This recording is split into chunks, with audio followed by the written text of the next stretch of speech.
ეს მინდა ვისაუბრო მონარქის არქეტიპზე. თუ მეომრის არქეტიპში მის პიროვნებას, მისი ძლიერეს განაპირობებდა სამართლიანობის იდეასთან წვდომა, მონარქის არქეტიპთან დაკავშირებით წამყვანი არის პასუხისმგებლობის საკითხები. თუ მებრძოლის შემთხვევაში მნიშვნელოვანია, რომ ის უნდა იყოს პირველი და წარმატებული, მონარქის შემთხვევაში მნიშვნელოვანია, რომ ის არის მთავარი და მისი სიტყვა კანონია. მას უნდა ექვემდებარებოდეს ყველა. მაგრამ ეს არ უკავშირდება მონარქის მაღალი ევოლუციური განვითარების დონეს. ეს უფრო დაბალ დონეზე არის შესამჩნევი მონარქები, რომლებიც გამოირჩევიან უფრო მეტი სისუსტით, ძალაუფლების მოყვარეობით, ტირანული დამოკიდებულებით სხვების მიმართ, იქ ნაკლები არის პასუხისმგებლობა, ისინი ძალიან რომ თავარია მათ გაანახორციელონ დაუსჯელად თავისი ძალაუფლება და ამაზე არანაირი პასუხისმგებლობა არ ჰქონდეთ და ცხადია ეს დაბალ განვითარებაზე მიუთითებს, ისინი სუსტები არიან, არა შორს მჭრეტელები, დიდად არ ფიქრობენ თავის ქვეშევრდომთა, ანუ ხალხის კეთილდღეობაზე და შესაბამისად მათი მმართველობა არ არის ხარისხიანი, რასაც ვერ ვიტყვით მაღალი განვითარების მქონე მონარქის პირობებში, რომელსაც ძალიან ძლიერად აქვს განვითარებული სწორედ ეს პასუხისმგებლობის გრძნობა.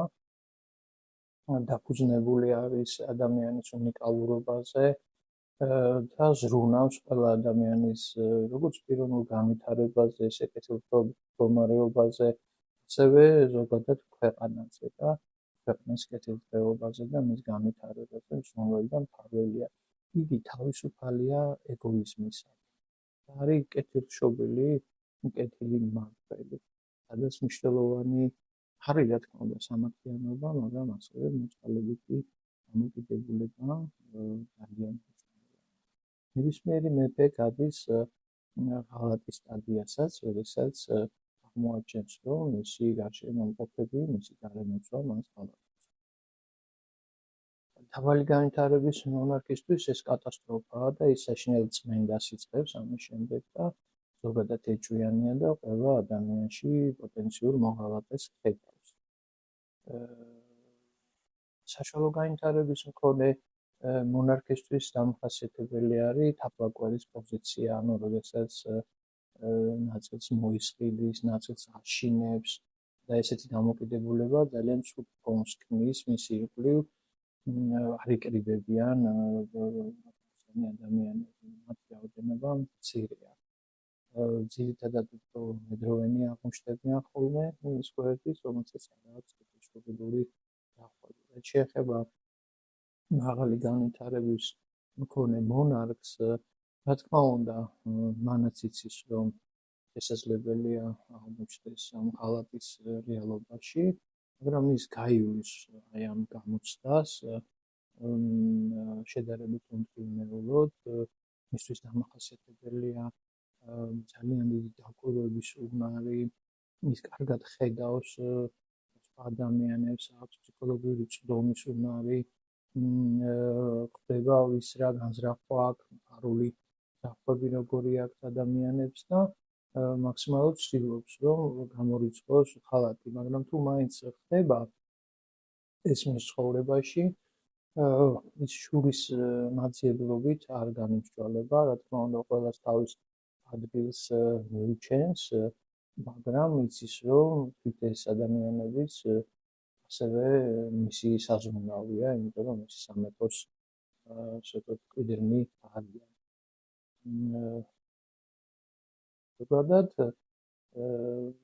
მონარქის არქეტიპის თავისებურებები შეიძლება ჩვენს აღმოვაჩინოთ საკუთარ თავში, ამიტომ ძალიან მნიშვნელოვანია ამ არქეტიპების ცოდნა და ბევრი რამეს გვასწავლის და ბევრი რამის გათვალისწინება არის შესაძლებელი, როდესაც ვიცით მამაკაცური არქეტიპების თავისებურებები და მახასიათებლები.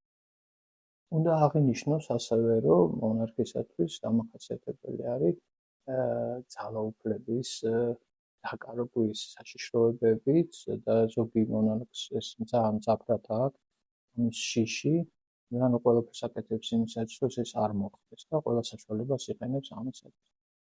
ზოგადად უნდა აღინიშნოს, რომ თუ მონარქს ახასიათებს განსაკუთრებული შიში ძალაუფლების დაკარგვისა, მაშინ ცხოვრება სთავაზობს მას სწორედ ასეთ განვითარების ასეთ ვერსიებს, სადაც ეს აუცილებლად მოხდება.